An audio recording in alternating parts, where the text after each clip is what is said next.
Hello, folks. Welcome back to World War II TV. And I've got to remember how to do this. I went away for 12 days and I was like, what have I got to do now? Which button have I got to press? Anyway, today's first time guest is Stan Fisher. He's a commander in the US Navy who's going to talk about naval aviation maintenance and the bigger problems and solutions to supplying the carrier fleet. It's based on his book, Here, Sustaining the Carrier War. There are links to purchasing in the book in the description below, or you can find it at your whatever favorite bookshop you normally use, or online, whatever it would be. If you're new to the channel, if you found us over the last 2 weeks, welcome aboard. Don't forget, all the information you need is in that description below. As I say, you'll find book links and merchandise links and website links, etc., etc. And don't forget to like, subscribe, and leave comments because it helps with the algorithm. Without further ado, I'm going to bring Stan in. So, good afternoon, Stan. How are you today? Fantastic, Paul. Thank you for having me. How are you?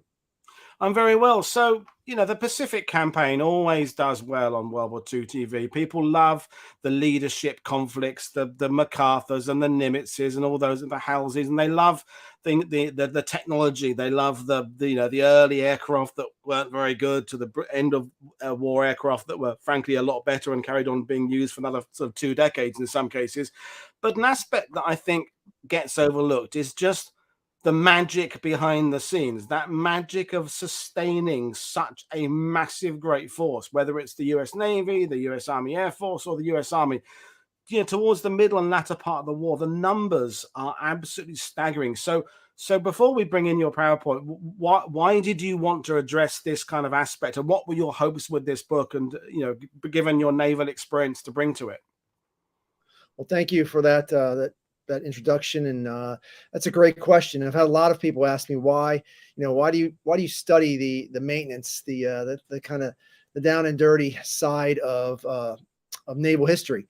And for my own career was a first part of it, just being a pilot myself, realizing how important it is, good maintenance is to actually accomplishing the mission, and that through many years of doing that and life on board ship, and seeing how hard those men and women work. It kind of brought me a little something as I came into my PhD and studying under John Samita, a renowned British naval historian, with his book, In Defense of Naval Strategy. And he's very into the technical side of things. And we were discussing, okay, so what should we do for a dissertation and a follow-on book? And he said, well, with your background, you've been a maintenance officer, you're also a pilot. Why not naval aviation maintenance? I said, okay, well, let's see what's out there first before you go on and do something like this. And to my surprise and I guess excitement, there was nothing out there. There's been nothing written on this before, and in any great deep depth or detail. So that was kind of what put me into this, kind of as I started to dig through the archives and found some great administrative histories from the Navy, but which really opened up this whole concept of, okay, what went into winning the greatest, largest war in modern history, as far naval war in modern history, and probably will never be one that size in the Pacific. And so that's what really kind of got me into this topic. And then as I just dug more and more into it, I found out just some really fascinating stuff. A lot of huge, just expansive numbers that we just can't, in today's world, I think it's really hard to grasp. How much effort and money was put into it. And so that was what brought me around to write the book. And it just became kind of a project that took me about probably a good 4 years to finally finish it up, from dissertation to book, and running into some other people at the history conferences that are out there, McMullen over at the Naval Academy, as well as SMH. And the decision to go with this was like, and this is an untouched treasure of knowledge or details that naval historians all over the world really should be aware of. Many of them are, but now there's something there to kind of put a backbone to those battles and all the other. When I read the book, it reminded me of those television shows about 20 years ago where the magicians unmasked, when they would show you how they used to cut women in half. That kind of, we knew it was clever, but we didn't understand how it was done. And you've kind of put the this is how it was done. And I was thinking about a British story of Tom Neal, the Spitfire pilot, who James Holland wrote about a lot, and he was on Malta or something. And James Holland asked him at one point, did your squadron ever, not have hurricanes there in the morning? He said, no, they were always there. I don't know how they arrived. I never really thought about it. Maybe angels brought them to us, but they were always there. And it was that, as a fighter pilot, he just didn't really give it any second thought. There was always that hurricane to climb in. It was always prepared. Someone had fixed it, and it might as well have been magic pixies. And that, and I guess in the US Navy, when the numbers just get so massive, that even as yourself as a pilot, there must have been a sense of, yes, it's just magic pixies coming out doing it, and there you are, your warbirds there in the morning when you need it. Yes, for me, life was a little different on a small boys, we call them, frigates and cruisers and destroyers. So you have 2 helicopters in the back. You see what your guys and gals are doing every day to keep that aircraft up and running. And so there's much more of a closer knit kind of experience than, say, World War II, where you just, or even on a carrier sometimes, a lot of, there's a lot more planes, there's a lot more things going on. And so that's what really sparked my interest in studying this and figuring, okay, now let's take it to a massive scale. And that's what I think I did a fairly good job at trying to explain that. Oh, there's a lot more to it than what I could put into 200 pages. Well, let's go on with it. You've got a PowerPoint, which you're in charge of. I mean, folks will try and do questions as we go along, but there are quite a lot of slides. There's lots of technical data. So I'm fairly sure it's one of those shows that your questions will be addressed as we go along. But that doesn't mean we can't, try and take some comments. But basically, over to my guest, Stan, to take us through how the magic was unfolded. All right. Thank you.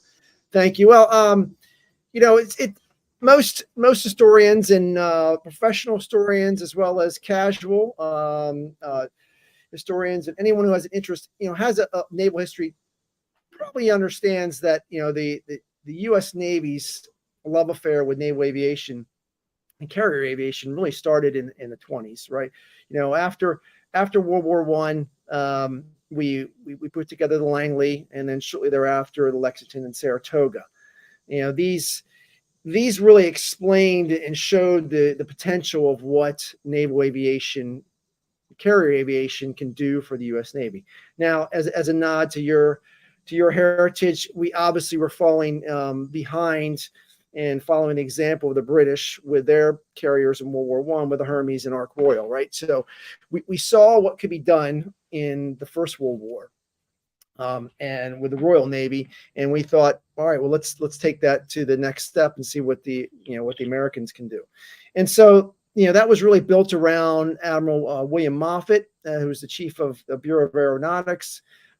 He brought along a gentleman by the name of Bull Reeves, Admiral Reeves, who really fought to change the way we employed aircraft on the early carriers, particularly the Langley. And the CEO of the Langley was a man by the name of John Towers. So those three are really kind of a big part of this early naval aviation. And they began working with the Naval War College to discuss or to try to figure out, what's the best way to employ aircraft and aircraft carriers. And so, you probably know about the fleet problems of the 20s, late 20s, where they would run these simulations and war games down off the coast towards South America and Panama and those areas in the Caribbean. And then the decision was made, all right, how long are we going to stick with just a few of these carriers? When should we actually start to build and build more? And so that brings us into the 1930s. And again, John Towers, as I mentioned earlier, he is kind of that linchpin. He's the CEO of the Langley.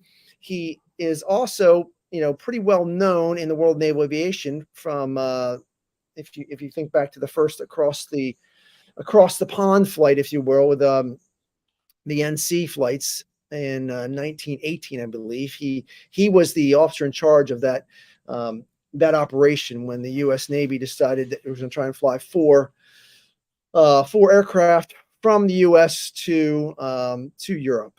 And unfortunately, his was one of the planes that did not make it, but he did make it. He did survive. Another gentleman we'll talk about later actually made the actual trip. But he was also the number 2 number 3 naval aviator, behind a man by name of John Rogers was number 2. And so Towers is kind of the thread that is woven throughout this entire story. He is also involved with the discussions and the drama that goes around with Billy Mitchell, and the discussion of whether or not to keep a separate Naval Air Force or a separate Army Air Corps, or should that all be separated and just given to the Army, or what would later become the Air Force. So he kind of touches a whole lot of big historical topics and stories that we study through. Eventually, in the late 20s, the Navy kind of wakes up and realizes, we need to start building more airplanes, and with that, we probably need to start building some more carriers. In 1926, there's an initial push to procure a total of 1,000 airplanes over the next 5 years. So by 1930-31. And that was after a gentleman by the name of Admiral Montgomery Taylor. He has a board he puts together. And so the Navy starts to think about, all right, what are we going to do? 1,000 airplanes really nowadays really doesn't sound like much. But in 1926, that was quite a bit. Admiral Moffett testified in those proceedings that if we were going to do that, if the U.S. was going to do that, they would need approximately 8 to 10 enlisted technicians, so maintainers, as we call them, per plane. And so that was his goal of 8 to 10,000 enlisted technicians to support the fleet at that time. And so amazingly, the Navy reached that goal pretty quickly. Within two years, they had their about 1,000 airplanes, and they also had the requisite number of technicians. And so that was a good thing. But things kind of went quiet after that for a little while, and eventually Moffett perished in 1933 on an airship accident. And so the question was really, what's happening with naval aviation at that time? So that number of technicians stays in that about 7,000 range for the next few years. And that's most likely because there wasn't a whole lot of information, or there wasn't a whole lot of concern on the horizon of do we need to really start building up our naval air fleet, and do we need to really start building carriers, more carriers? So that all takes a quick turn when it becomes real, or realization that war is going to happen in Europe, right? That by 1937, the writing's on the wall. 38, 39, things obviously come to a head. The balloon goes up, so to speak. And FDR and the Navy really kind of decides that we need to do something about this. So there are some administrative boards that are put together. There's some FDR reaches out down in his flag ranks and asks for some assistance on where to put the numbers of airplanes that the Navy is going to have in the next few years. And so he eventually signs a bill to authorize the Navy to move from 3,000 airplanes to eventually it goes to 10,000. And then, a few days later in 1930, after war is actually declared in Europe, it jumps up to 15,000 planes. So within a year, FDR has authorized the Navy to procure an extra 12,000 airplanes.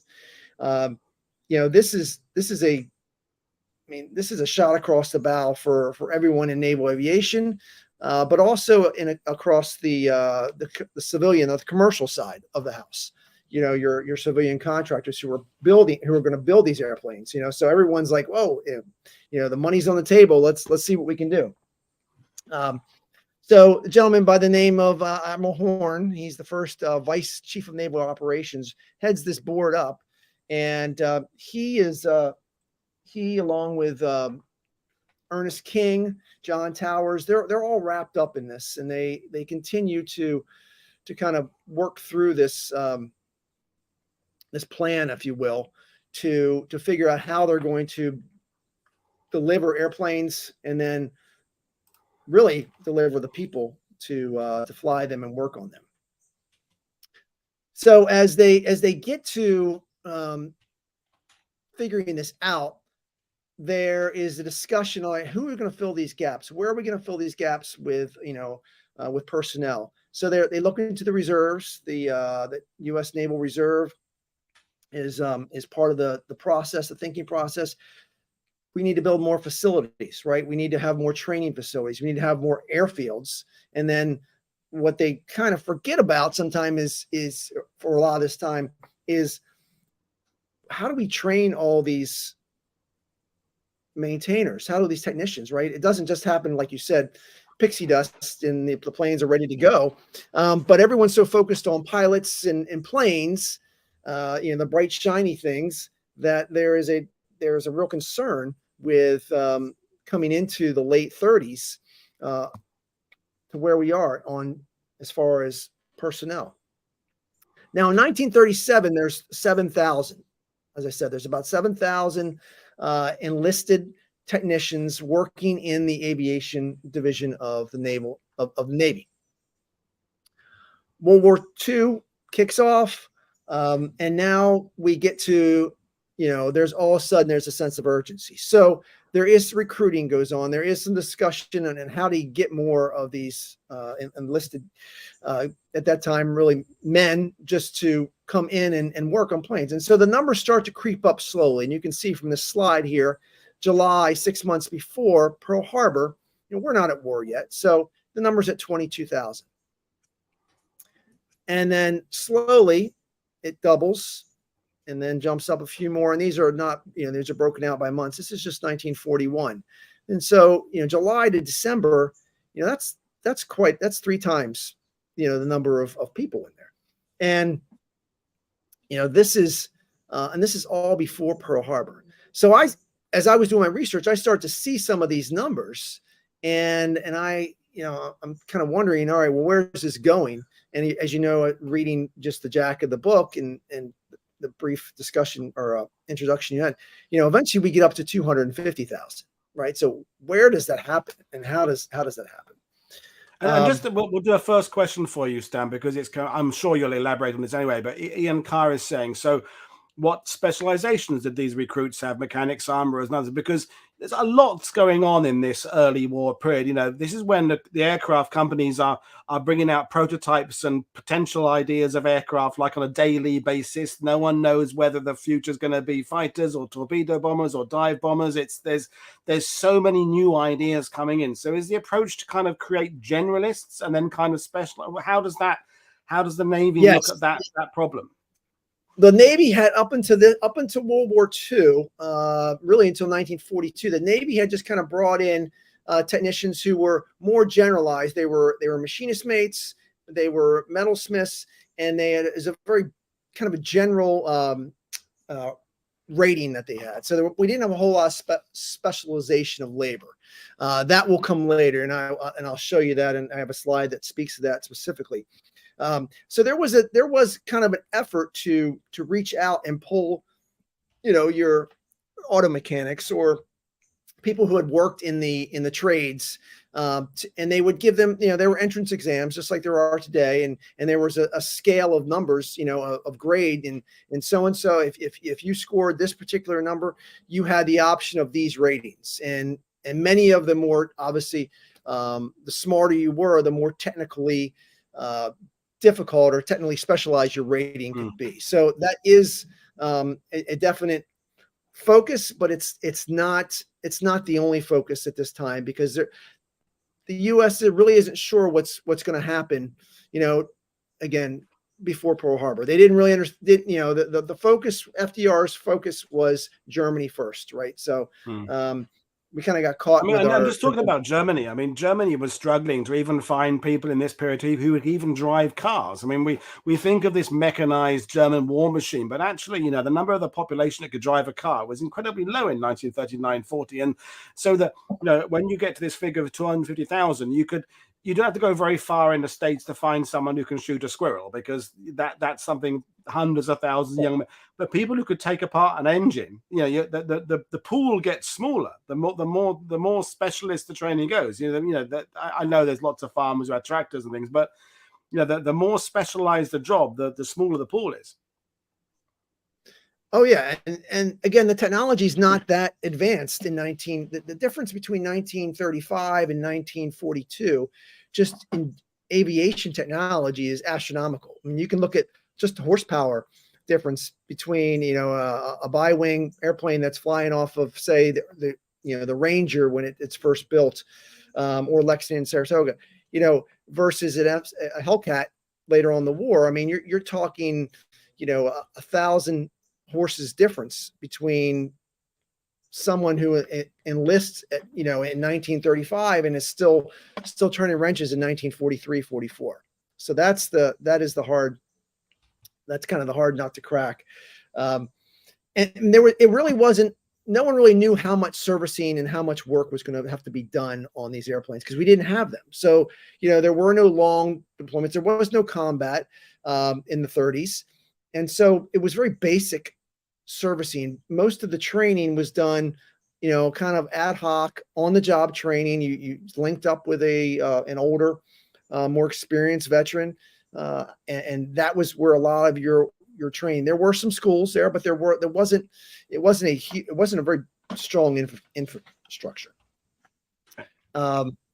So only until 1940, there's only 9 schools really in existence.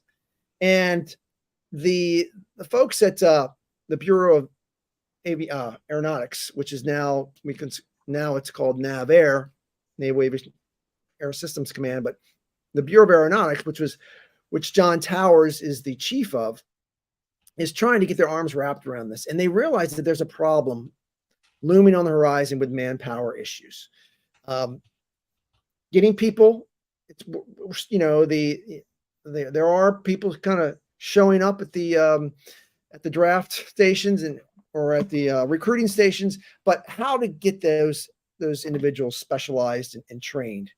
And so that is the problem that's seen and recognized. And so, Towers realizes that I got to do something here. And he looks in the bullpen, and he finds this gentleman, Austin Wheelock, who was a pilot, graduated from the Naval Academy. He actually was a gymnast at the Naval Academy. And he also, as I said in his, you may not be able to read it on the screen, but in his, the Lucky Bag, his yearbook, they said he had an insatiable thirst for any and all types of literature. So as a former English major at my undergrad and then a pilot, I can really appreciate that. And so it's my plug for the liberal arts there. He's brought in to run the Aviation Training Division in the Bureau of Aeronautics.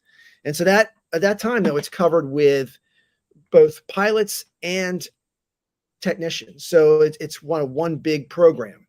And as the most of that training is done out of the overhaul shops, the repair shops, and that are out there kind of sprinkled throughout the U.S. But his big contribution is we need to standardize this, right? Just like any education system, you need to have some sort of standardization, or someone who's trained over in the San Diego base is doing things different than someone who learns out at Norfolk or Pensacola, right? So that was the big push to standardize the training and set up a definitive curriculum, and then split it off from the pilot training. That it just got to be too big to handle under one department. And so, as with any good bureaucracy, as you split it up, you got to name somebody to be in charge of it, right? To run the whole thing. So in comes this gentleman, up and rising captain, Arthur Radford, who goes on obviously to do some great things, including chairman of the Joint Chiefs, later on as a 4-star, but he is named director of training, aviation training. And so under him, Wheelock is working on the enlisted, on the technical side. And Radford is more in the role of a liaison between the Bureau of Aeronautics and the Chief of Naval Operations. Because for those who aren't familiar with the way the U.S. Navy works, the Chief of Naval Operations will control, the manning, the manpower, who gets to go, how many bodies you're going to get for this, for the surface Navy, for the aviation Navy, etc. And so Radford's kind of brought in there to kind of bridge that gap and act as a go-between between really Towers and King. And excuse me, at the time, Nimitz is working in the Bureau of Personnel. So the Bureau of Personnel is directed by the CNO to deliver people to to different parts of the Navy and different schools. And so Towers and Nimitz don't see eye to eye on a lot of this stuff. Nimitz needs bodies at sea. He needs men on ships, out on the fleet. Whereas, and this is before Nimitz takes over as the commander of Pacific Fleet. Towers is looking for people just to instruct. He's just trying to find enough teachers for these schools. And, he's asking to send experienced maintainers back to the schoolhouses, and Nimitz just doesn't want to do it. And this is all happening before Pearl Harbor. So, it's not like we're in dire straits at this point. But Radford kind of helps out in that role. And he coordinates with Wheelock. And eventually Wheelock goes in and overhauls most of the schools. And he does a darn good job of it because he doubles the graduation rates within 6 months. By January of 41, a 6-month curriculum across the country is graduating about 2,500 technicians per 6-month curriculum. By Wheelock's engagement there, he doubles that to 5,500 over every 6 months. So now we have the potential of pumping, 5,000 or so technicians into the fleet every 6 months. And so that really changes things. And what else does Wheelock do? He changes what a classroom looks like. This is a picture of a classroom, if you will, back in I believe it's in the late teens, early 20s. And this is at the Naval Aircraft Factory in Philadelphia. And so this is where your maintenance personnel would learn how to work on their airplanes. Very kind of on the job training, fly by the seat of your pants. Working in a hangar basically. This is what Wheelock puts into place. We have models. This is 1940, 42, 43. This is where you're actually hands-on stuff that we still see this type of thing today in the schoolhouses. And so that was really one of those big changes that we see in the education of our maintenance personnel. I just want to add that idea as well. We've talked about World War II TV before, but the period of the war when the Allies aren't doing so well, the 42, early 43 period on the fronts, I mean, this is the era when the Axis are still pretty much controlling things. This is the era we are winning these battles of education, the Commonwealth Air Training Program, and all these things. And I've just been reading a book about an 8th Air Force navigator, and the navigating schools in 42, 43 are incredible, churning out these incredibly professional people. So and at the same time, the Germans and the Japanese may be winning the battles at the front, but they're losing these battles behind the scenes because they're starting to run out of things. Their systems are failing. So I think it's good to acknowledge generally how the Allies in this period of the war are winning these behind the scenes battles, because they are then creating the ability to win the battles later in the war. Yes, I mean, it is there again. It's just not brute force. That again, it's a war of attrition, right? It's a very long war, and these are the kind of the small details that people don't see. You don't see this in the front page of the Times, and you don't see this on the war movies. What's going on? How are they standardizing? They don't see the battles as Trent Telenko had mentioned that they're the battle between manpower, between the fleet and the training schools is eternal. I think he said it is so true. And what Wheelock and Radford and really, and then there's another gentleman that worked with him by the name of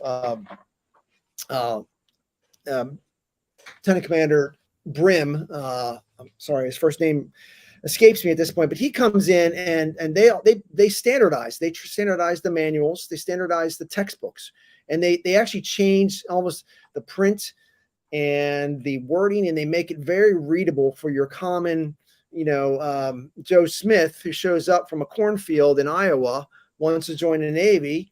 He's worked on tractors, but now he needs to learn, how to fix an F4F Wildcat. And so they make it more of a common language, very simple, easy to read, and the textbooks, and they shrink the number of textbooks down as well, and kind of with that standardization. And so that makes things a lot easier to train people and to train them quickly. At some point, the Bureau of Aeronautics, it's the training and developing these trade schools. It becomes such a big, massive project that Wheelock is kind of at the point where, all right, we need to change something. He throws his hands up and cries uncle and says, all right, at that point, I believe he's a commander, right? He goes, this is much bigger than me. And the number of students that are going through, we need something else. And after talking with Towers and some other folks at the Navy, the Bureau, here's a good list, or a good number. You can see what he's dealing with. From March, this is just at Jacksonville. So this is one school at Jacksonville that starts in March of 41. You got 1,400 Navy students. You also have Marines in there training, and you can see where the numbers just tick up every few months. And within a half a year, you've doubled that number. And within a year, it's at 5,600. So plus 3,600 Marines, right? It goes from 1,500 people to 8,000 or 9,000. And so this is becoming a monster, a beast that he needs to kind of get under control. And so that is when the Navy decides they're going to establish the NATTC, which is the Naval Aviation Technical Training Center. We start building actual bases for this. Norman, Oklahoma was one of our largest bases, where it was basically a university size environment just for technicians. Millington, Tennessee, outside of Memphis, Jacksonville. There's a few out there that really get plussed up over these years. And that is established in September 11th, 1942, ironically. The Navy brings in this gentleman, A.C. Reed, who is Towers' old companion from that first flight across the Atlantic. And he actually made it. So he flew NC-4. That's his airplane. That's the airplane that actually made it across the Atlantic and into France. And so he's got a pretty good reputation about him. People know him very well. Goes on to make flag, obviously, but he is the first chief of the Naval Air Technical Training Command, which is still in existence today. That's where all of our maintenance personnel go through. Now it's basically housed out of Pensacola, and that is, that's a legacy that continues to live on. Does some great things. Changes the course, begins grouping these courses into different categories. Basically almost like levels of school, and the trade schools, turn into almost an educational environment. Elementary, middle, high school, first year university, second year university, and so forth. And he, basically changes the dynamic there as far as what it looks like. Everything is become now more of an industrialized. It becomes almost a factory to produce technicians, and that is it's a really neat way to watch if you kind of study it over the years between 42, 43, 44. All this kind of parallels what's going on in the fleet, which is really what I find interesting. I'm just going to have to put Joost de Raaf's comment up, because he's been on the World War II TV talking about the 8th Air Force, and he's an aircraft technician himself, and he says, technicians are born so that pilots have heroes too. Tell you what, look at the in my books dedicated to those guys that worked on my airplanes for many years, and I agree with you 100%. You know, I said it in the acknowledgments there that, you know, there's many times I came home not because of my doing, it's because of my maintenance, my maintainers, and what they did to keep those airplanes up and flying all the time. And another just quick question for you, and I'm going to elaborate on something Ian Carr said, because again, I've been reading this book about the 8th Air Force. So when they were joining at the starting of the navigation course, they were taught by kind of, you know, 1930s barnstormers, but very rapidly the instructors are changing as well, because the tech is changing, the aircraft are changing. So how does the US Navy keep up with the fact that if you're an instructor in one of these schools in 1940, by 1942, you yourself have become outmoded, because tech has moved on, doctrine has moved on. How do they keep up with that idea of the trainers? Do they select from the best of new technicians? That's what Ian's question is. Yes, there's some push to keep. Well, there is a push. First they start to bring in civilians, so there's a civilian aspect of it when they're short on experienced maintainers. So you get civilians who come from the manufacturers, right. And you also have, you know, there's a lot of universities. MIT is involved with the Naval Aviation program as a whole throughout those years, and so that's where the first kind of like the cadre of instructors come from. And then as you get more and more experienced, you know, you can only put people out at sea for so long until they need to come back. I mean, it's wartime, so, you know, people will serve years out on the boat, but oftentimes when they roll back through for your shore duty, they will bring them into the schools, into the schoolhouses. And so there is I don't know if there's a, you know, the ins and outs of how they picked who they did, you know, it's again, but the civilian aspect at first, and then eventually the Navy gets enough trained active duty sailors to be instructors that they disassemble the civilian program, just because there's enough experience out there.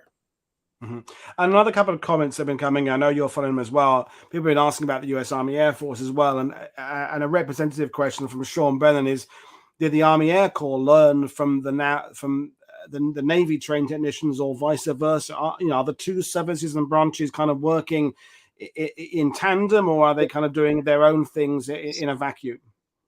No, they are. They actually do work in tandem. Now, the Army starts beforehand on all this. So the Army kind of has a leg up, just because the forecast of the land war in Europe. So they start getting their planes before the Navy does. Their schools kind of kick up a little sooner, but there is a joint Army Navy, I believe it's a board or a committee, excuse me, a joint Naval Navy and Army committee that is looking at how to procure. So it's an acquisition as well as education kind of a focus.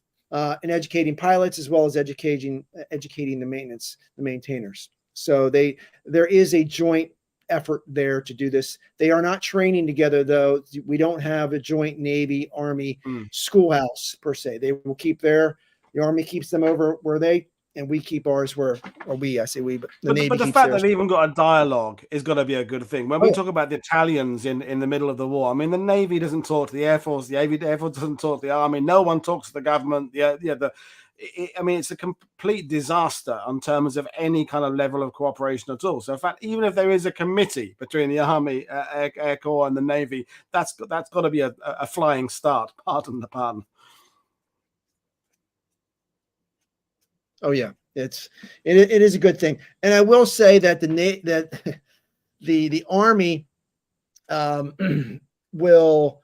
I got a little Army Navy rivalry here. That the Navy again has an average about 5 to 7 men per embarked aircraft on carriers. So that's about per plane. You need to have a good 5 to 7 maintainers keeping it up on a daily basis. The Army, their number per fighter was about 8, and then 16 per bomber. So as we like to say, that the Navy does more with less. So it was a little bit of a rivalry, I'm sure. But again, different strokes, different folks. The Army's working on land. It's a little different. It's a much different environment than working on the hangar deck or on the flight deck of a carrier, trying to maintain those airplanes. Okay, brilliant. Back to you. So, and this is kind of what becomes of NATTC's hand in this. We start out with general schools, right? Just these aviation training schools. You can see where they're located, and then a year, 2 years into NATTC and AC Reed's kind of hand with Wheelock working in there a little bit, but he eventually will go back to the fleet. Eventually goes on to make admiral, and command the Essex after the war into the 50s. These are the houses within the I kind of look at this like if you take a university and you have the School of Humanities, and within the School of Humanities you have the Department of English, you have the Department of Political Science, you have the Department of History, and this is kind of what was going on, and they're grouped into different groups. So there's all these delineations that I kind of go into more detail in the book on what a group 1 versus group 2 is, and its size or location and what they're doing. And there's also different levels of schooling. So you have A, B, and C schools. Again, your entry level, your more upper, your middle school, and your high school, that type of thing. So, and it gets very specific. So this is where we see a change in the specification or the specialization of what the individuals are learning at these schools. Right. So before I move on to briefly touch on how women were there any other questions on that, the schooling part? I've been trying to follow the comments here. There's a bit to me that we can answer, but I'll ask one because he's a friend. Does the location of where the training was given also give a clue as to where you're going to be stationed? So are they kind of having schools to do with theaters? Are they, or is it kind of random?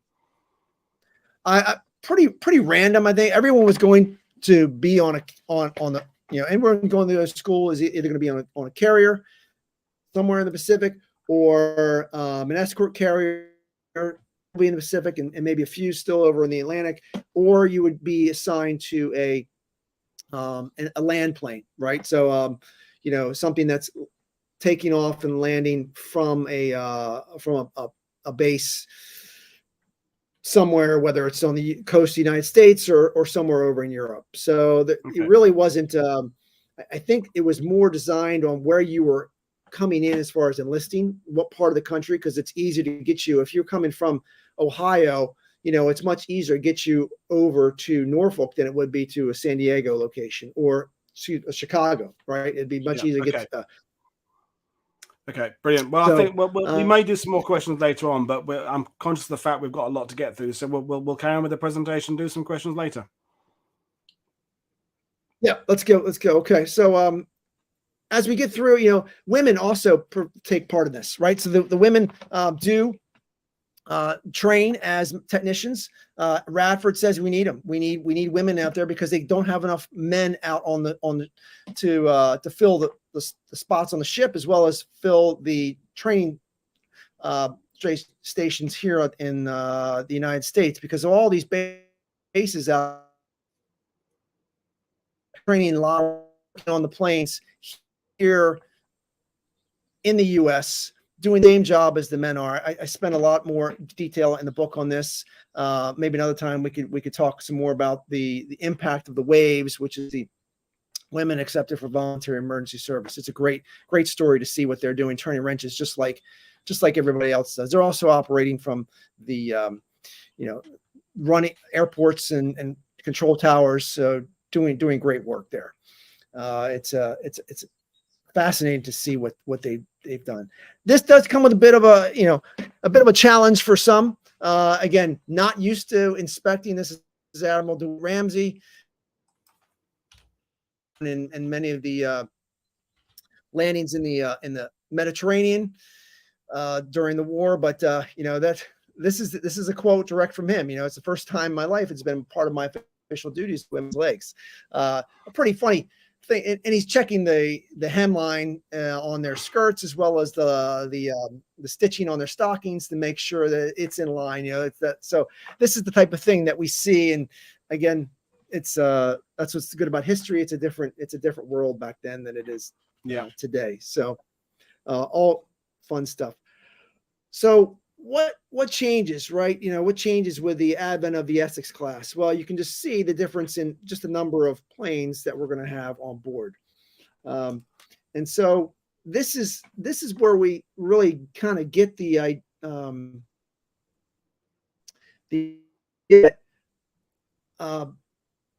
things we need to increase in the number of technicians as well as airplanes. And this is the good eye chart here of personnel, right? 7,040. You can see as the numbers of planes increase, so does the number of maintainers. As the number of carriers increase, so does the number of planes, and so does the number of maintainers. And they follow along a pretty regular path throughout the war. And what I like to point out is it's really not until 43, late 43, where the numbers really skyrocket. And you can see we go from 63,000 to 104,000 on personnel. Carriers, right? They jump up there as well about that time frame. So the next slide. At the same time, and to the question earlier, the specialization of the actual training and ratings takes off. This is at the end of the war. These are the ratings that you could have. Left side of the screen is the 5 rating, really the 5 just general ratings that were there on December 7th at Pearl Harbor, right? So this is a huge change in the way the Navy is doing business. That, all right, you're going to put people through these schools, but you're going to also turn them into specialist hydraulic mechanics, instruments, propellers. Okay, this guy's just a gas turbine guy. We have flight mechanics, carburetor mechanics. So these are the things that really change in the way the Navy does business in terms of aviation maintenance. The flight deck also, right, gets to be very organized as far as what department, and each department has its own name. You have divisions, V1, V2. You have your flight deck division, your guys that are moving the airplanes back around the flight deck. You have your engineering team that's down more so in the hangar. That's your V2. Then you have V3, you have V4, your ordnance, your ordies that are uploading bombs and torpedoes and so forth. And everyone's assigned to a division, and then they're also given a different color jersey to wear, right? So it's a visual on, okay, where's my, we call them grapes, where are my refuelers? They're wearing purple, right? So that would, where's my flight deck director? He's wearing a brown jersey, and the jerseys have kind of stayed the same over the years. They've changed. Some of the colors have changed. Who's my landing signal? My landing signal guy, he's wearing yellow, right? That type of thing. And so that is a change in the way the Navy does business. Here's what I'm talking about as far as the numbers that go out. This is a slide, some graph I put together based on numbers. And you can see this one is personnel versus carriers. So as the slopes of each line increase right there in that 1943, middle of 43 timeframe, they both kind of move up together almost parallel. And if you know anything about the war, which your audience does, right? It's 42, it's kind of quiet. We're not doing that. Okay, we got Midway, we got, Coral Sea, but there's not a big movement, right? There's still, no one's waving the flag yet that we've won. And these are the numbers, and the same thing happens with airplanes. And so as the production of airplanes hit its stride, so is the production of And this is what I found most amazing. And this is really what challenges some of the, not really challenge, but this is my argument in the book, that this is a piece of the war that no one really kind of put their finger on. And, there's been lots of talk about the fast carriers and the task forces out there, and, all the stuff that they did, but most of it is in the 1944 timeframe, right? 1944, 45 is where we see these big battles that really kind of start in the coffin for Japan. And it all, I think, can be, look at those maintainers as an auxiliary, as an additional layer, additional part of that recipe for success.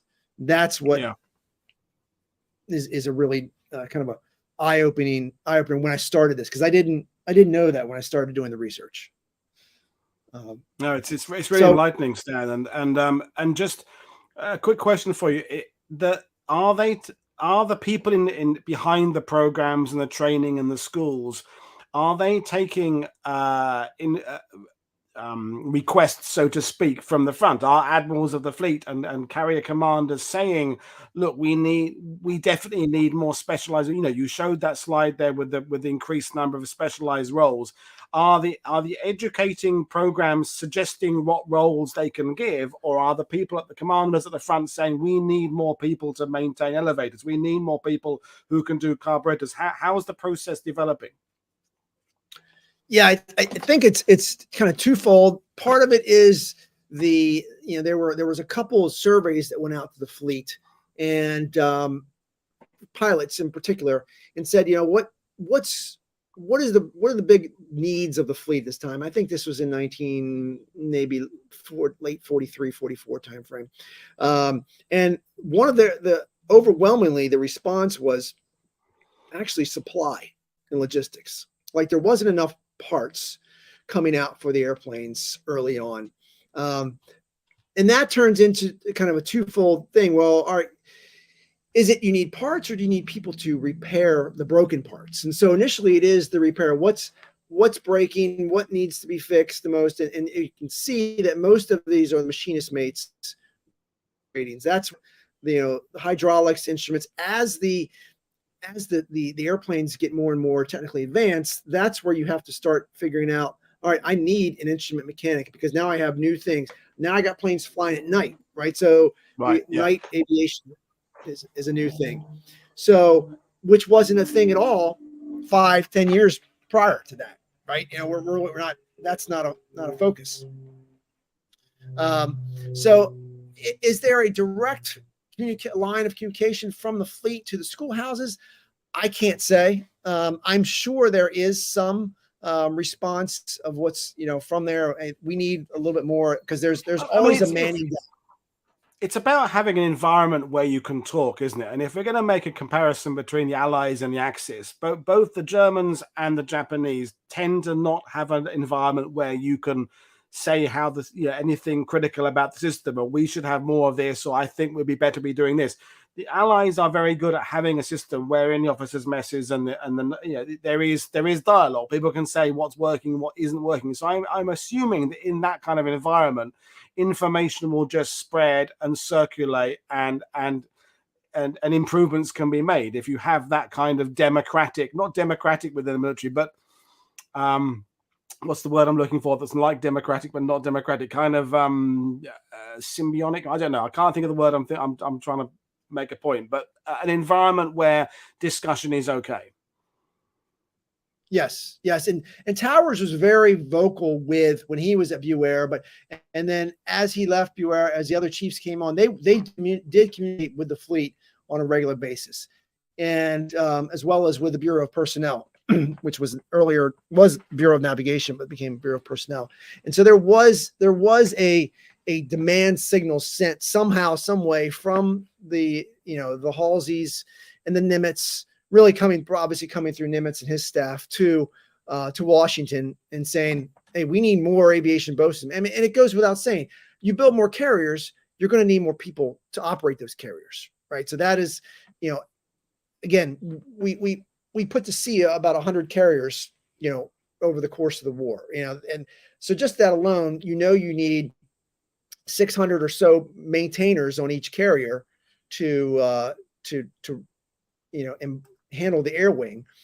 So that goes without saying. All right, and there's flow charts that they put together on, you need this many mechs, you need this many metalsmiths, you need this many aerographers, which are your weather guessers. You need, so-and-so ordnance men out there. And so they knew they had by mid-war, they had a good footprint on how many people they needed. So you build another carrier, you need that many more people. Right. The other side of the coin, and this is to where we got, each one of these planes has as you can see there, there's a man right there getting ready to pull chocks. So each plane has chock pullers. Each plane has a hookman that runs off and controls the basically raises the arresting hook after it lands. So each plane has a certain number, and you have 90 to 100 planes on these big deck Essex class carriers. You're going to have to fill those. Numbers, and that's a difficult place to work too, as we all know. I mean, there's many stories. I tell a few in the book of how dangerous that environment is. I mean, it's dangerous now with all the jet engines and all that, but we still have a few props out there. But think about that with all those planes and those props and you're pulling chocks and got to run and navigate and then try and do that at night with a ship pitching and rolling. So these kids that are doing this, and they're doing it day in and day out. I tell a really good description of what their life is like, starting at 02, 03 in the morning and going all day long, and they're sleeping in the gun turret because that's the only place they can catch a nap. Watching planes come back from combat, with the pilot may be alive, but his gunner's got his, he's all shot up, and other things with 50 cals going off inadvertently on deck, and you're standing in front of it, and you're left, it specifically talks about just nothing but blood and guts, and just takes the guys off right at the legs. So it's a pretty hard life that they're doing, and they don't get paid very much for it, but they're serving, and they want to do it. I mean, this is the way that they've everybody's chipping in, right? It's the biggest war in history.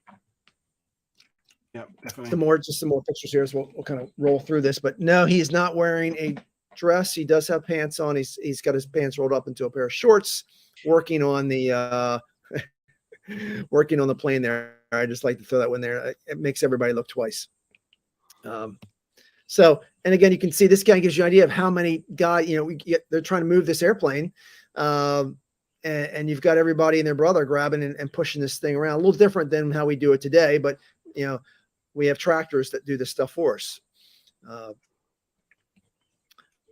Same thing, moving through, and this is preparing for flight ops. I mean, they're like ants, right? If you're looking you're up in the tower looking down, and these maintainers are swarming over these planes, getting everything ready to go for the next cycle. It's a pretty impressive operation. Yeah. Now, I talk a lot about carriers at sea work, but what's interesting is that, and this is something that does get overlooked as well, is that you have units that are actually deployed throughout the Pacific, carrier aircraft service units and aviation repair and overhaul units. That's the two acronyms there.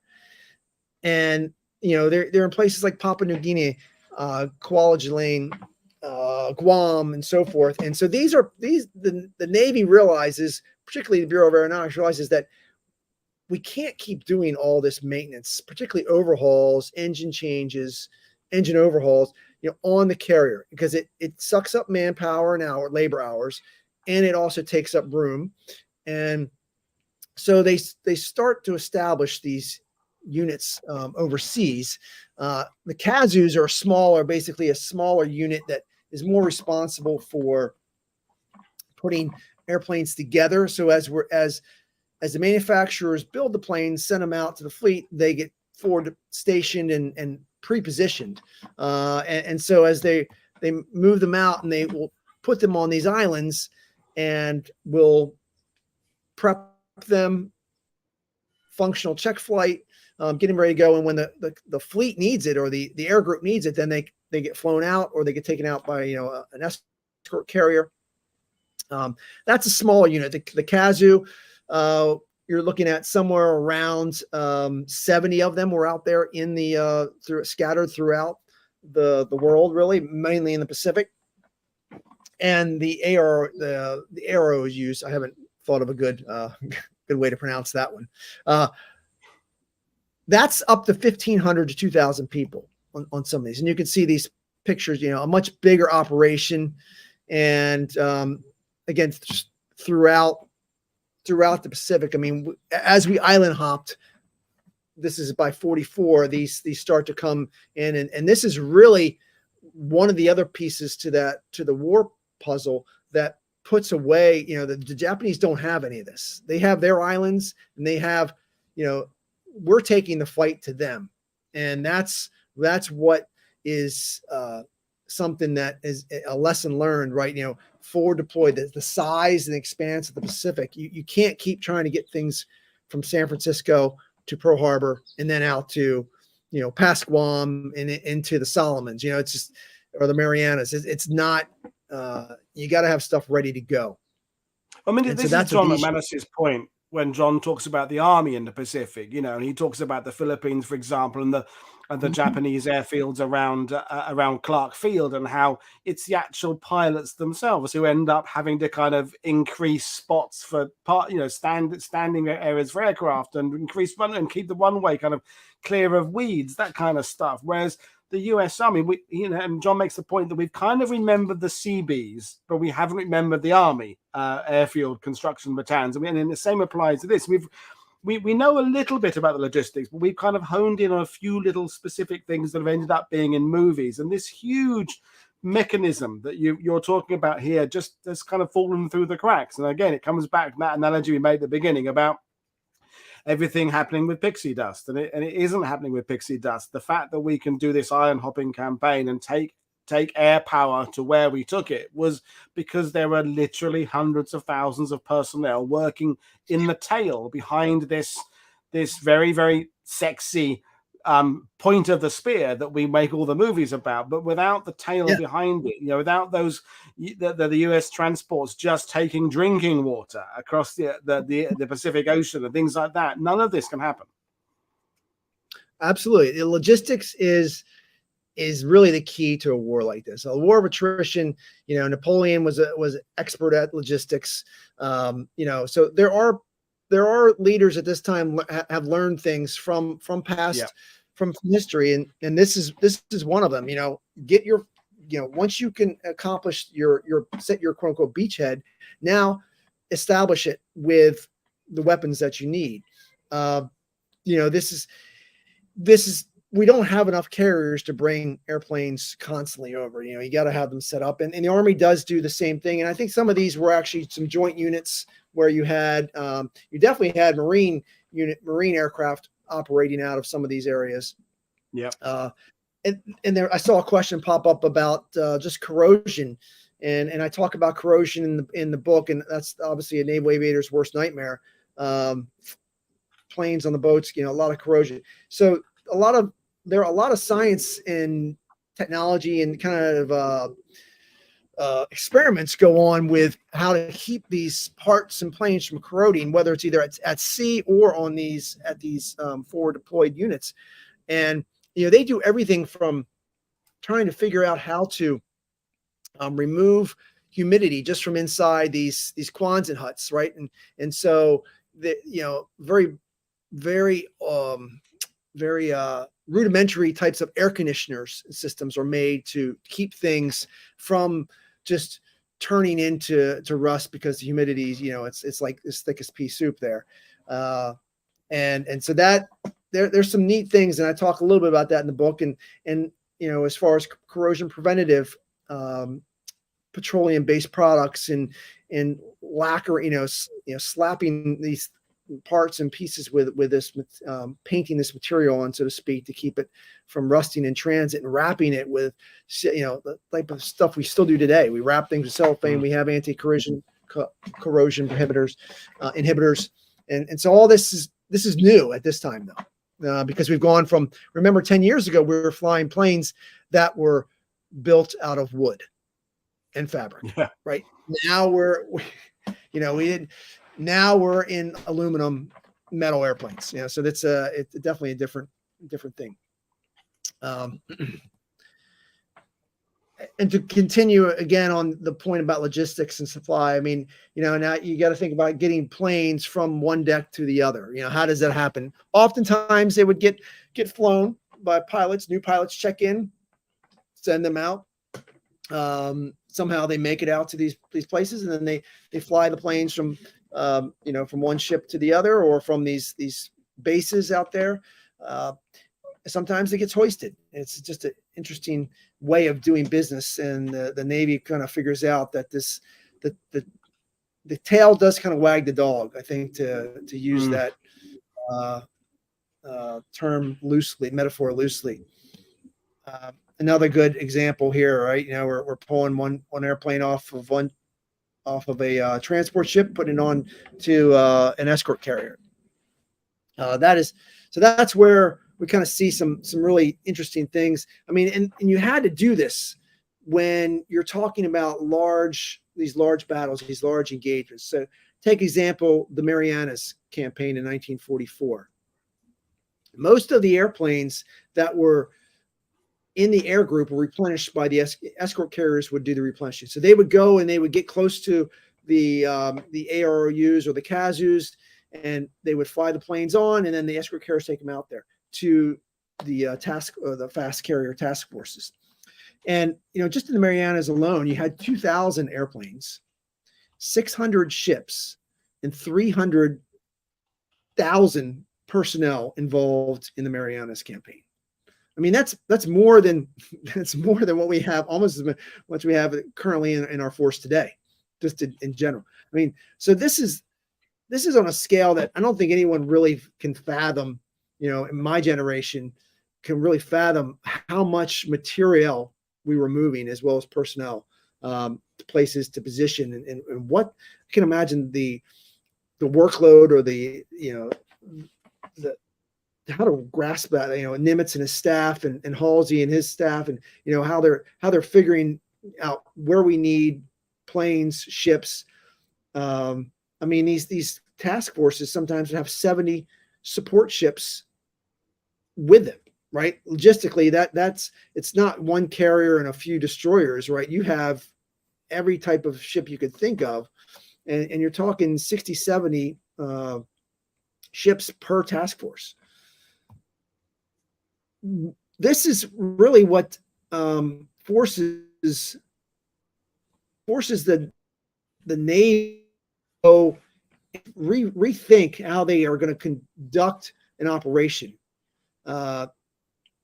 This is an old actual brief that I found in the archives. Before we had PowerPoints and death by PowerPoint slides, this is how they would brief. And so this is probably a 30-inch by 48-inch large packet of paper and briefs, and they were briefing. And this was put together.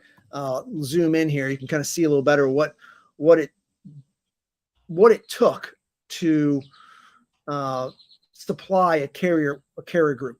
One carrier group. So one Essex class carrier has about 91 planes at one point in the war. Up to 100 planes per time, on the escort carriers.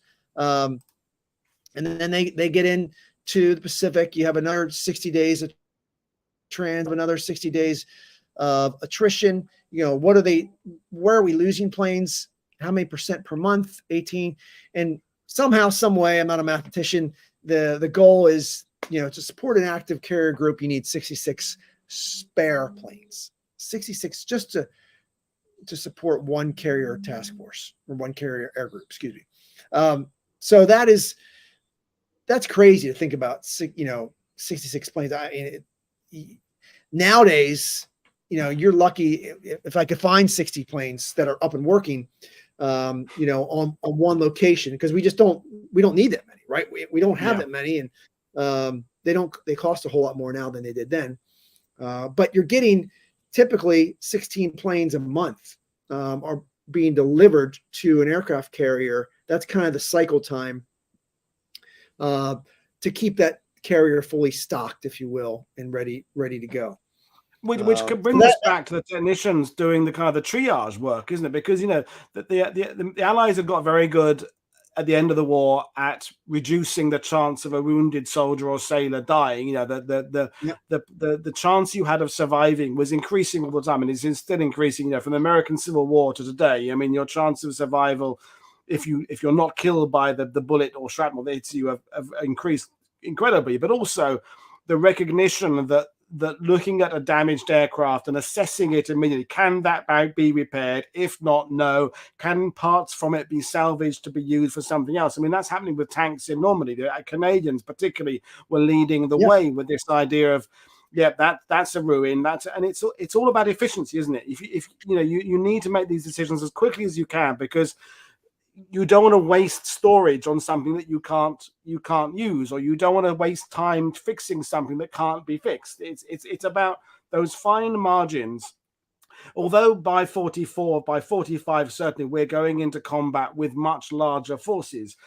Theoretically, there's still this small margin aspect of how quickly can our flight deck be cleared, how quickly can we get the aircraft back in the air again, how slowly are the Japanese doing it, and it's these fine margins that win battles, isn't it?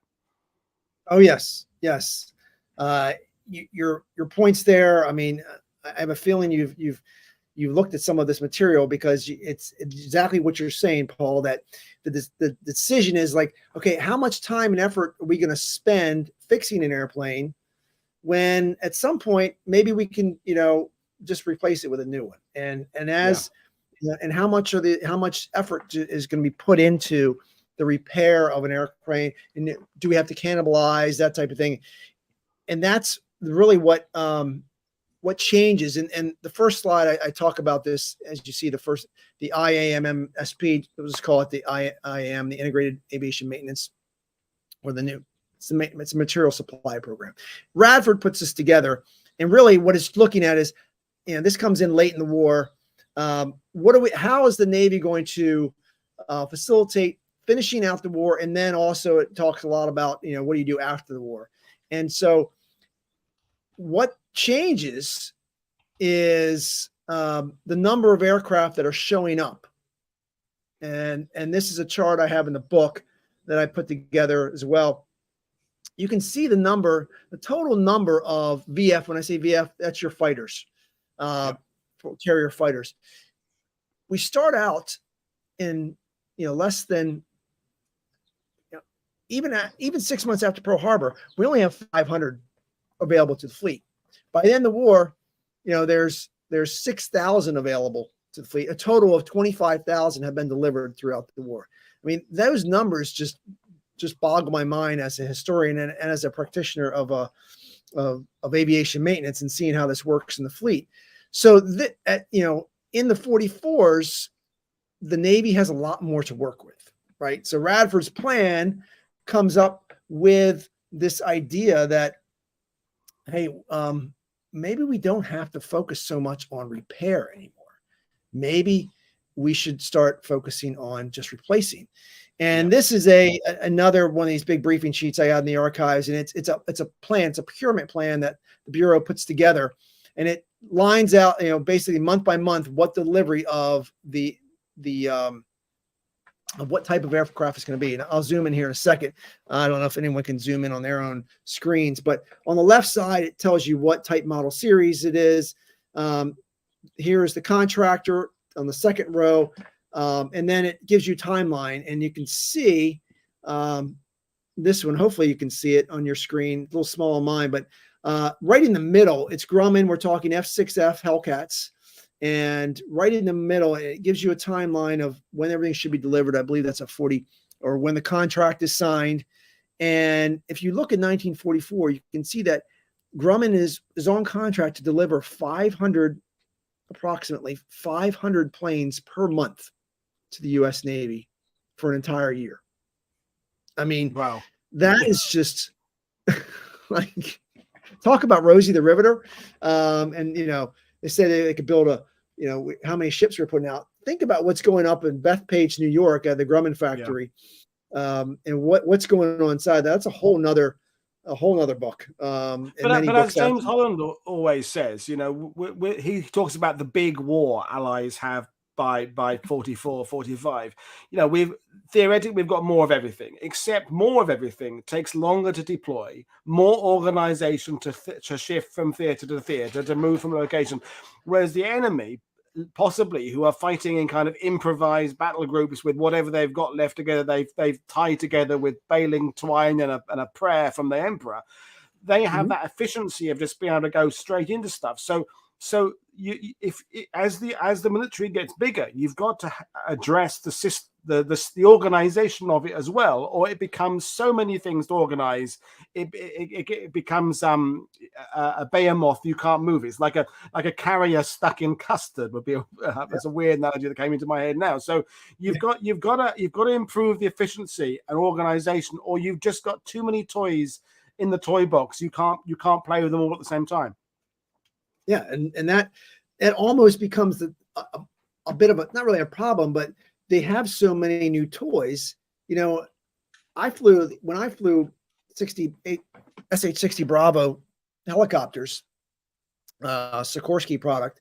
The planes that I was flying in the early 2000s, some of them were built in the late 80s, early 90s, right? And these pilots are getting. Eventually, when this number of planes show up, these pilots are getting a new plane to fly, sometimes at least once during their deployment, if not more than that, right? And if something goes wrong, we kind of get to the point where it's easier just to push the plane off the side. It's easier to get rid of it and then just call the escort carrier, that's sitting there waiting, and they're going to fly them out a new plane, and deliver it. So I tried to figure out what would happen, or what happened, and when you lost aircraft, or were we losing aircraft because of enemy loss, action, combat, or was it accidental? I was really looking to see if there was maintenance issues, which I didn't really find much of that. But these two charts I do have in the book as well, and you kind of look at it and see that. And I only did it I compared it between fighters and bombers or torpedo planes.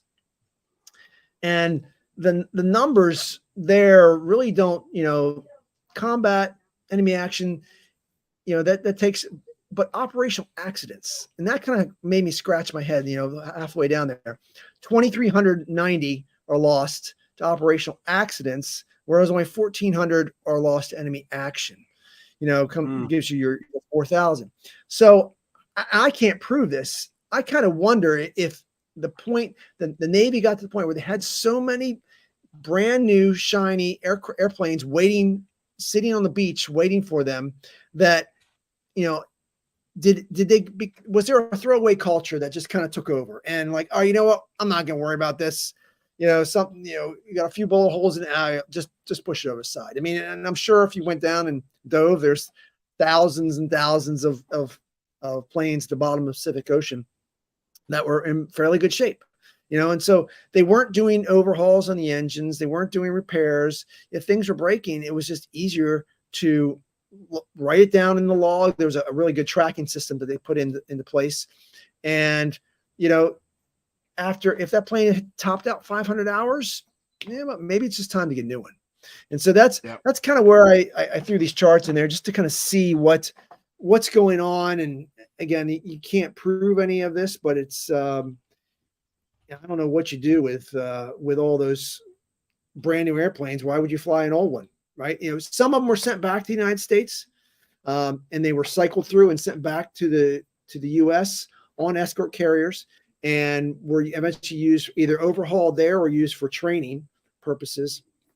But I mean, at the tip of the spear, and there's no sense in flying with an old jalopy when you got a brand new Ferrari sitting sitting in the Yeah. garage. Well, the analogy is the Jeep, isn't it? You go to any World War II show anywhere in the world, there's Willis Jeeps and Ford Jeeps by the dozen. Yeah. They had a life expectancy of 90 days in World War II. That was it. After 90 days, you just threw it away and got a new one out of the box.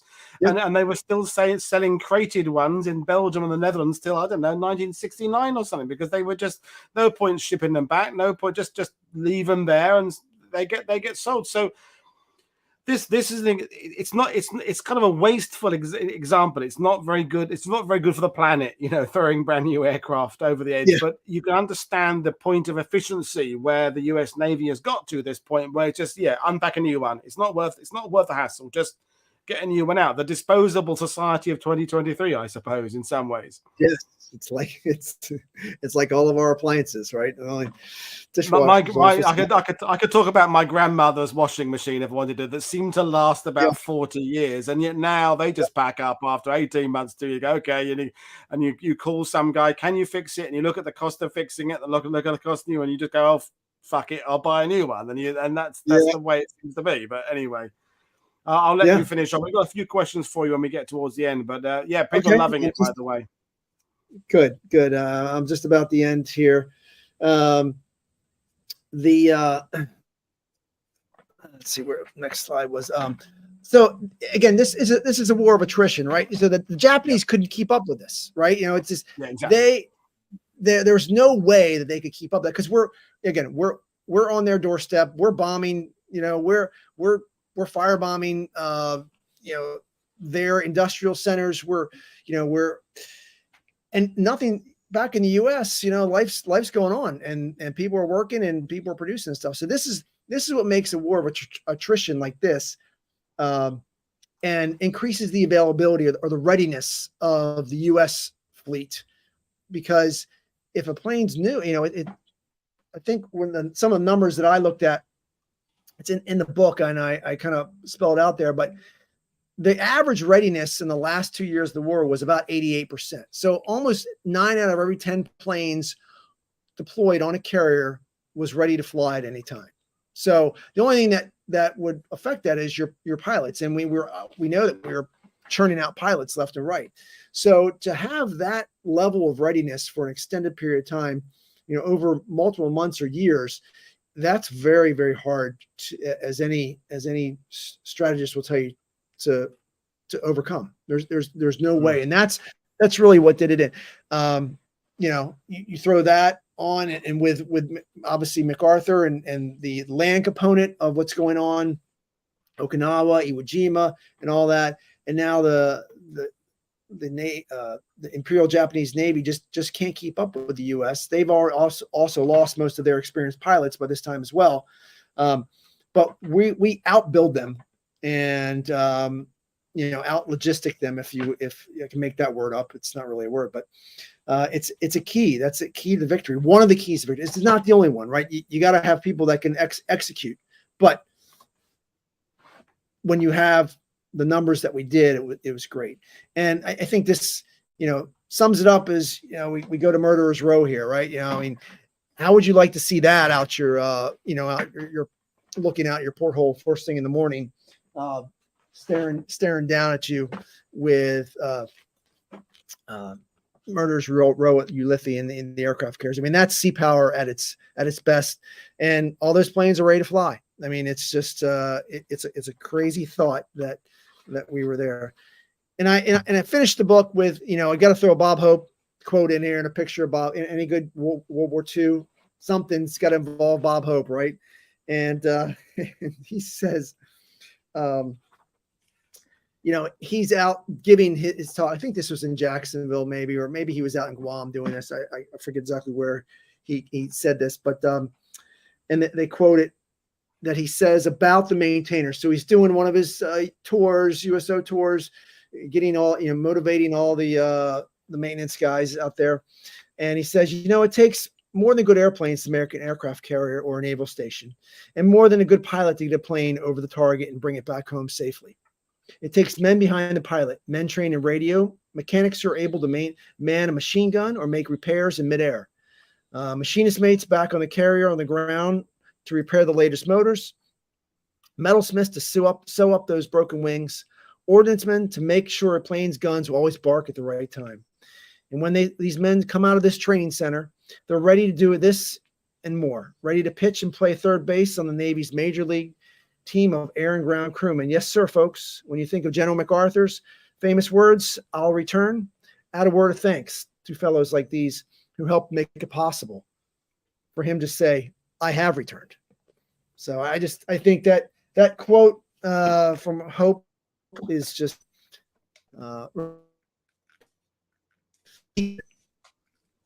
yeah, no, it's very apt, and not his funniest joke. What questions? But a good quote. Yeah, no, we've got a couple of questions right from early on. That one thing that's often come up, perennial discussion on World War II TV and other naval shells is torpedoes and the lack of functionality of early torpedoes in the US. So David's question was, were ordnance or armorers ever incorrectly identified as potential causes for the poor performances of early war US torpedoes? So did they ever blame the work and not the tool?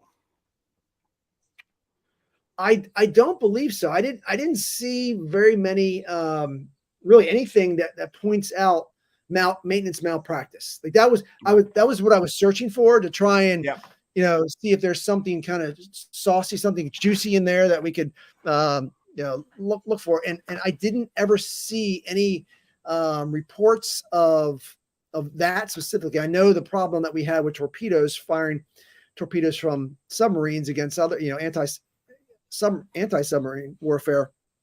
But as far as setting the torpedoes and the torpedo settings as they upload them onto the airplane, I don't know if there was any problems with that.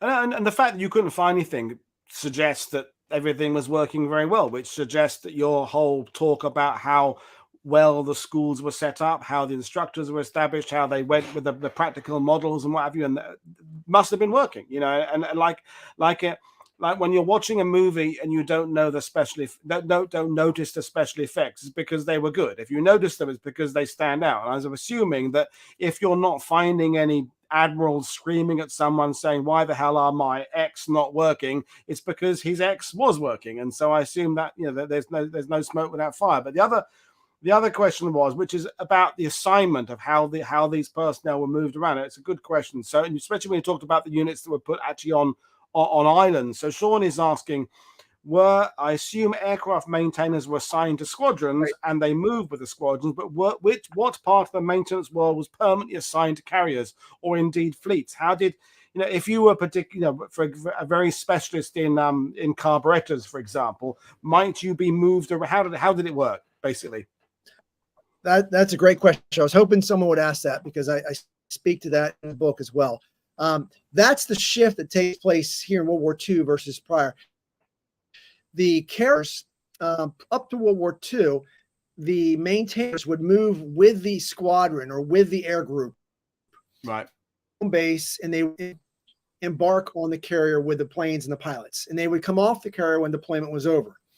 Once the war kicks into gear, the Navy's like, "Oh, we can't do that. Let's train all of our technicians to a specific type of airplane, and then assign them to the carrier." So the maintainers were assigned to the carrier. So that's why if you go and look at these memoirs that from pilots per se, I guess specifically, that talk about their time during the war, and usually in the back of their book or their memoirs, it'll list the members of the squadron. You see very few enlisted unless they were an aircrew gunner, right? Usually a radio man or something like that, or a machinist man, but they flew with them. You don't see any of the guys that are working on the planes. That's because they were all part of ship's company. So the big deck carriers had a full ship, their division, those maintenance, the V divisions were permanently attached to the carriers. Now, on the escort carriers, the technicians were trained, and they had to be able to work on multiple types of airplanes. The big deck carriers, you were trained, and you were a Hellcat guy, and that was all you worked on, right? You didn't work on anything else. Escort carriers, you had to be able to work on others. Other places. That's the only little difference. And then those who got assigned to the captains and AROUs, I think it's just a more like a lottery type of thing. You know, we need 4 bodies over in Guam. So these next 4 that graduate, you're going. So that's a very good question. And that we don't do it like that anymore. Today, our maintenance goes with the squadron and then goes home with squadron. You do have a air division on the carriers, but they're there more for the carrier stuff, worth catapults, the fueling systems, and so forth. But your wrench turners now move in and out with the airplanes and pilots. Okay, thank you. And then the last comment, and Ramal has made quite a few during the show, and he's talking about the you know, we haven't mentioned the USS Wolverine or USS Sable, you know, the training vessels as well, because that was obviously an integral part of the process as well. So do you want to just spend a couple of minutes talking about what they were and what they did? I'll be honest, I don't have very much. You could probably speak, or Ramal could probably speak better on it than I can. I did not get into. I honestly did not know. I'm looking at administrative records. I didn't find anything on those two training devices, if you will. So that's a really good question. Maybe a topic for another article. Well, and brings us neatly to the fact that the subject of logistics still needs more investigation. There are lots more aspects to this. You know, I mean, I was talking to you before going online today. You know, John McManus talks about the 28,000 pints of real human blood that were taken onto Luzon in, you know, the end of the war, and someone has to organize all that. Someone has to organize how that's chilled and moved, and, you know, refrigeration, things like that, things going off, the rations that would rot as you move them. Of course, there's so much more to the Pacific campaign and the ETO as well. But the Pacific, I think, is the distances, the logistics side of things. Again, we've talked about a lot on this channel. You kind of read a book and you say that on X date, this fleet has, this air group had this, and you kind of, how they all got there and how they were being fed, how they were being supplied, how the ammo got there, how the water get there, how the aerial reconnaissance photos got into the flight ops rooms. All that time tends to get kind of just not dismissed, but kind of taken for granted, I think is the word. Yeah, we need more. It really is taken for granted, I think. Yes, definitely do. And I hope this book sparks interest. I'm trying to catch up with all the comments. You know, at least your audience, I can tell, is definitely very, very interested in this. And hopefully we start to see some more people do research and dig up. There's a lot more out there that I haven't even touched. So it's just the initial dig. To be fair to my audience, is where on some channels you mention logistics, they go, yep, switching off. On my channel, they all rub their hands with glee and go, oh, logistics, sinews of war. It's that they are better than just being interested in the latest new fighter and which tank is better than which tank in that. Those debates are interesting, but it's this more technical aspect behind the scenes, I think, is understanding how it all worked. Understanding can therefore give you the tools to understand how the battles were won. You've got to understand the resources first. But anyway, Stan, it's been great talking to you. And I will invite you back at some point in the future. And so good luck with the book. I'll hold up a copy of it again. So don't forget, folks, you can find it via the link below, or you can find your own bookshop there. But Stan, it's been great talking to you. And you broke your World War II TV duck, and we'll invite you back again. Folks, tomorrow, Trent Hone is back, and we're talking about Admiral King, and we're talking about the Germany first, Pacific second argument, how that all works out. So another naval show, and then we've got more coming up this week. But thank you, Stan. Thank you, viewers. I will see you all again tomorrow. Cheers, everybody. Bye. Cheers. Bye.